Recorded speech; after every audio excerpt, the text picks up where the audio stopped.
मित्रों नमस्कार, मैं हूं मनोज तिवारी। इस समय जनपद महाराजगंज में हम हैं और जनपद महाराजगंज में कांग्रेस का जो है प्रत्याशी घोषित हुए हैं विधायक जो है वीरेंद्र चौधरी जी।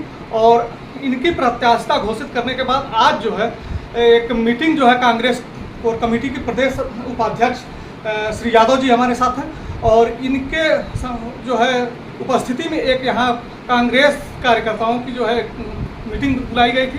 मीटिंग संपन्न होने के बाद जो है यहाँ जो है हम लोग जो है जिलाध्यक्ष जी के आवास पर हैं और इस आवास पे इनसे मेरी चुनावी परिचर्चा हो रही है और हम इन कुछ बिंदुओं पर इनसे सवाल करेंगे और इनसे चाहेंगे उसका जो है समुचित जवाब दें।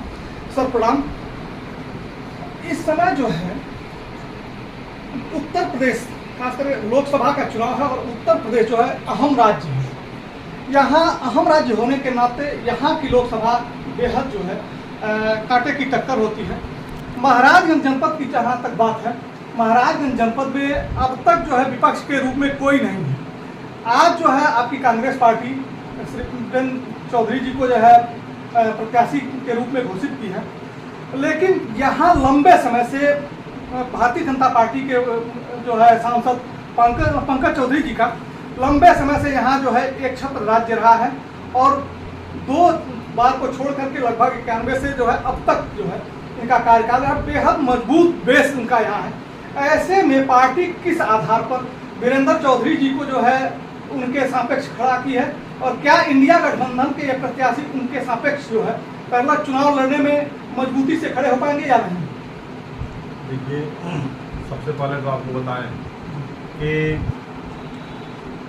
व्यक्ति कोई मजबूत नहीं होता है, समय और परिस्थितियाँ मजबूत होती हैं।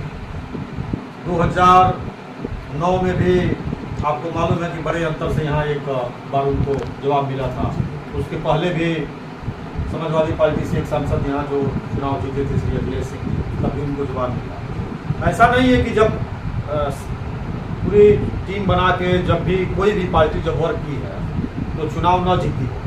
और वर्तमान जो चुनाव आप जो ताकत की बात कर रहे हैं या मजबूती की बात कर रहे हैं, आपके महाराजगंज के बगल की सीट है गोरखपुर में योगी जी मुख्यमंत्री बने, भारतीय जनता पार्टी की केंद्र में सरकार बनी और राज्य में इनकी सरकार बनी, पूरी ताकत के साथ ये लोग थे और उपचुनाव हुआ उनकी सीट पे और बुरी तरीके से हारे।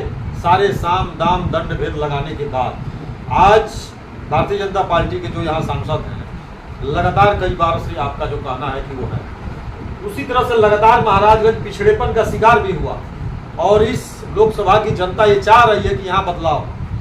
आपसे आपका जो कहना है कि जनता कह रही है कि भाई एक मजबूत प्रत्याशी है, विपक्ष है तभी तो वीरेंद्र चौधरी चुनाव जीते। वीरेंद्र चौधरी चुनाव जीते और अच्छे वोट पाए, जनता का उनको समर्थन मिला।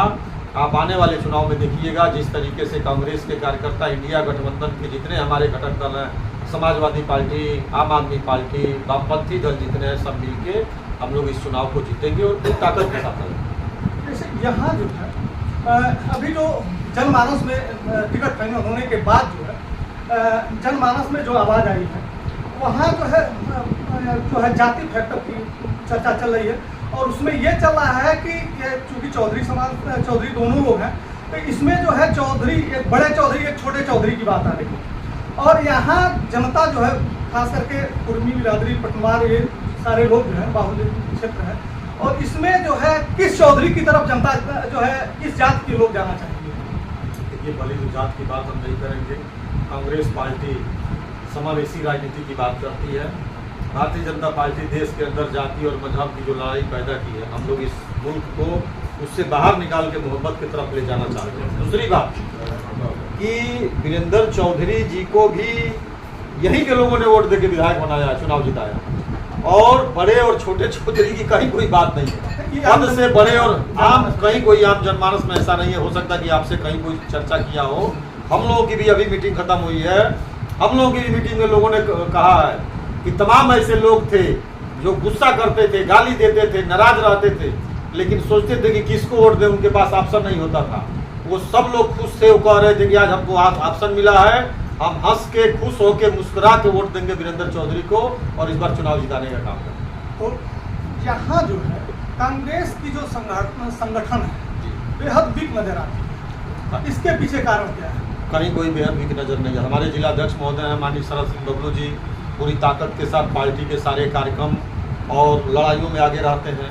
पिछले विधानसभा चुनाव में चुनाव लड़ने में पार्टी ने कोई कमी नहीं की। ये अलग विषय है कि चुनाव जो पोलराइजेशन हुआ जिस तरह से यहाँ इलेक्शन का, उसमें दो दलों के बीच एक ऐसी दीवार बनी कि जनता एक हराने और एक जिताने में लग गई और वहाँ हम पिछड़ गए। लेकिन हम पुनः जनता के बीच में, आप कोई भी सवाल उठा के उत्तर प्रदेश के अंदर देख लीजिए, इस देश में कांग्रेस पार्टी जिस ताकत के साथ लड़ रही है, जिस तरीके से लड़ रही है, आप बिल्कुल ये नहीं कह सकते हैं कि कांग्रेस कहीं मैदान में पीछे। हम लगातार लड़ाई लड़ रहे हैं। और दूसरी बात आपको बताएं कि कांग्रेस पार्टी इंडिया गठबंधन से जुड़े हुए जितने समान विचारधारा के दल हैं, उन सभी दलों को लेकर, समाजवादी पार्टी से लेकर वामपंथी दल और तमाम जो छोटे और दल हैं, उनके साथ पूरी ताकत से लड़ेंगे।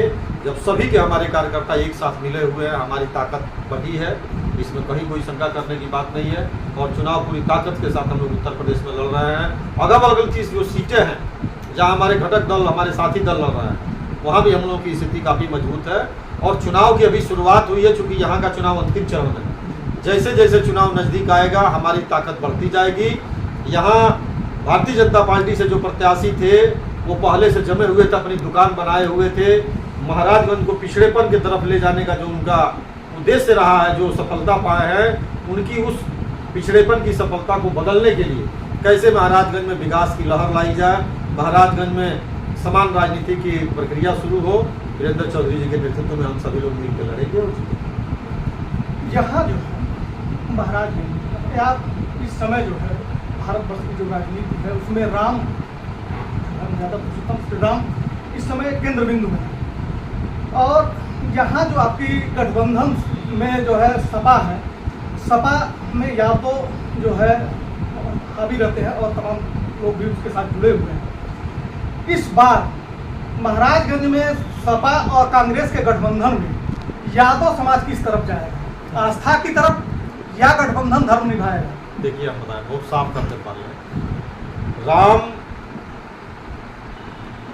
मर्यादा पुरुषोत्तम कहे गए भगवान हैं और भगवान है नहीं मानते हम सभी लोग। हम लोग भगवान के रूप में मानते हैं, उनकी पूजा करते हैं, हमारे हृदय में है। आपने जो कहा कि राम राजनीति के केंद्र बिंदु में है, वो सिर्फ भारतीय जनता पार्टी और देश की मीडिया के केंद्र बिंदु में है। भगवान राम हम लोगों के आस्था के केंद्र बिंदु में है, हृदय के केंद्र बिंदु में है। हम लोग हृदय से उनको मानते हैं। भगवान राम के नाम पर भारतीय जनता पार्टी ने जो दुकान चलाने की कोशिश की है, थोड़ा सा आप भी अपनी आंखें खोल के देखिए। अगर कहीं ऐसी कोई बात रहती तो भारतीय जनता पार्टी एक एक हमारे विधायक, एक एक सांसद, एक एक कार्यकर्ता के पीछे पीछे नहीं दौड़ती कि आ जाओ आ जाओ आ जाओ, हमारा वोट बढ़ा दो। किसी के घर फर्जी ईडी भेजी जा रही है, किसी को जबरदस्ती जेल में डाला जा रहा है, कहीं कोई लड़ाई नहीं है। पिछली बार भी सर्वे में भारतीय जनता पार्टी हार रही थी, ये सबको मालूम है। सतपाल मलिक ने कहा है कि जिस तरह का तांडव भारतीय जनता पार्टी ने देश में कराया और वोटों को ध्रुवीकरण की राजनीति करके फायदा उठाने की कोशिश की, इस बार पुनः उसने कोशिश की, लेकिन उसकी कोशिश नाकाम है। तमाम दूसरे विषयों को लेकर वो लड़ रही है और उसके पास एकमात्र हथियार है ईडी, सीबीआई। चुनाव आयोग भी जिस तरीके से काम कर रहा है, इसमें कहीं कोई शंका नहीं कि चुनाव आयोग निष्पक्ष काम नहीं कर रहा है इस देश के अंदर। और जितनी भी वो शेरो शायरी कर लें तो देश की जनता देख रही है। भारतीय जनता पार्टी सरकारी मिशनरी को लगा के चाहे जितना तांडव मचा ले, चुनाव इंडिया गठबंधन जीतने जा रहा है। भगवान राम का आशीर्वाद हम लोगों के साथ है। भगवान राम को मानने वाले जो चारों शंकराचार्य है जगत गुरु, जिनको हिंदू और सनातन धर्म में भगवान के रूप में पूजा जाता है, वो चारों बात जो बोल रहे हैं उनकी बात को क्यों नहीं आप दिखाते हैं? राम को ठगने का काम कर रहे हैं ये लोग। ये कहते हैं कि हम राम को लाए हैं, राम को कौन लाएगा? सुबह हम उठते हैं तो राम राम करते हैं, भगवान राम के नाम पर सांस चलती है, हम कहाँ से राम को ला देंगे जो राम हम सभी को जिला रहे हैं। इसलिए कहीं कोई ऐसा विषय नहीं है। मीडिया के माध्यम से भारतीय जनता पार्टी के लोग इसको बनाने की, रचाने की कोशिश कर रहे हैं। देश की जनता समझ चुकी है, देश में अगर कोई विषय है जिस पे चुनाव लड़ने जा रहा है हिंदुस्तान या मुल्क, तो वो विषय है बेरोजगारी, वो विषय है अग्निवीर में नौजवानों के साथ धोखा, वो विषय है किसानों के साथ एमएसपी में धोखा, वो विषय है महिलाओं के साथ हो रही बलात्कार और हिंसा की घटनाएं, विषय है इस देश के अंदर जितनी एजुकेशन का सिस्टम है उसको जो बिगाड़ने की कोशिश की जा रही है। ये तमाम जो सवाल है, इस सवाल पर देश की जनता भारतीय जनता पार्टी से चुनाव लड़ रही है और देश की जनता भारतीय जनता पार्टी को चुनाव लड़े जवाब देगी और इंडिया गठबंधन को आशीर्वाद देगी, ये हम लोगों का पूरा विश्वास है। इस समय जो है इलेक्टोरल बॉन्ड पे काफी चर्चा चल रही है जी। इलेक्टोरल बॉन्ड में आपकी भी पार्टी जो है बड़े पैमाने पर चुनावी चंदा ली है, तो इस चुनाव में इलेक्टोरल बॉन्ड किस तरह का मुद्दा रहेगा और जनता का रुझान इलेक्टोरल बॉन्ड पर पार्टियों के प्रति कैसा रहेगा? पहली बात कि बड़े पैमाने पर नहीं ली है कांग्रेस पार्टी है नहीं शामिल कैसा है भाई? चंदा आपकी भी पार्टी है, आपने कौन चंदा नहीं लेता है? और इलेक्टोरल बॉन्ड में भारतीय जनता पार्टी जो है उस पर परचम लगा है। कांग्रेस को कहीं चंदा मिला है और भारतीय जनता पार्टी ने धंधा करने का काम किया है। भारतीय जनता पार्टी ने इस देश की सिस्टम को बेचने का काम किया है। कांग्रेस के चंदे को उठा के देख लीजिए, कांग्रेस को चंदा मिला होगा, कौन चुनाव लड़ता है तो उसको चंदा नहीं मिलता है, तो जो चंदा वो सबके सामने साफ है, आंकड़ा है मेरे पास, उतना समय नहीं है हम लोगों के पास बात करने का, मैं आपको दिखा दूंगा। जितनी बड़े पैमाने पर आप बताइए 39 करोड़ 37 करोड़ 80 करोड़ की कंपनी, 1.5 करोड़ की कंपनी और 90 करोड़ चंदा दे रही है। कहाँ से पैसा आ रहा है भाई? जिसका बैलेंस शीट है 1.5 करोड़, जिसका बैलेंस शीट है 32 करोड़, वो 181 करोड़ चंदा दे रही है भाजपा को, तो कहाँ से आ रहा है? सारी ब्लैक मनी है। और जिस दिन इसकी ठीक से जांच हो जाएगी, नरेंद्र मोदी और अमित शाह दोनों जेल में जाएंगे। जिस तरीके से पीएम केयर फंड में 20,000 करोड़ का घोटाला हुआ है, क्यों नहीं? नरेंद्र मोदी बहुत ईमानदार है तो साफ कह देते हैं, वो बता दें, अपने हृदय पर हाथ रख के देश की जनता के सामने कह दें कि ये 20,000 करोड़ कहां से आया और किसके खाते में गया। अभी देश जान जाएगा, दूध का दूध पानी का पानी हो जाएगा। इलेक्टोरल बॉन्ड एक दुनिया का सबसे बड़ा घोटाला, किसने कब कहा? इस देश के बहुत बड़े एक अर्थशास्त्री वित्त मंत्री निर्मला सीतारमण जी के जो पति हैं प्रभाकर सीतारमण जी, कल उन्होंने कहा कि ये भारत ही नहीं दुनिया का सबसे बड़ा घोटाला है इलेक्टोरल बॉन्ड। और अगर भारतीय जनता पार्टी अगली बार आती है तो घोटाला नहीं, ये देश ही नहीं बचेगा। इसलिए मैं इस देश से कहना चाहता हूँ, देश की जनता से, कि भारतीय जनता पार्टी को हटाएं। ये कौन कह रहा है? जो वित्त मंत्री उनके पति कह रहे हैं। आप वित्त मंत्री कह रही हैं कि हमारे पास चुनाव लड़ने का पैसा नहीं है, इसलिए हम चुनाव लड़ने से मना कर दिए। जब कांग्रेस की सरकार थी तो चाय बेचने वाले को भी चुनाव लड़ने का मौका मिला। कांग्रेस की जब सरकार थी तो जो आज कह रही है कि हमारे पास पैसा नहीं है कि मैं चुनाव लड़ पाऊँ, कांग्रेस ने इस देश में ऐसी एक नैतिक व्यवस्था बनाई थी, वो भी चुनाव लड़ी, जीत के आई, गाली देने का काम किया हम लोगों को, और इस देश को बैठ के इन लोगों ने खोखला किया, बेचने का काम किया है। जनता इस पर जवाब देगी। वीडियो थोड़ा लंबा होगा, इसलिए हम यहीं अपने वाणी को विराम देंगे। ये है हमारे श्री यादव जी, और इनको आपने सुना, और जो है हमारी चर्चा आपकी सेवा में उपस्थित है।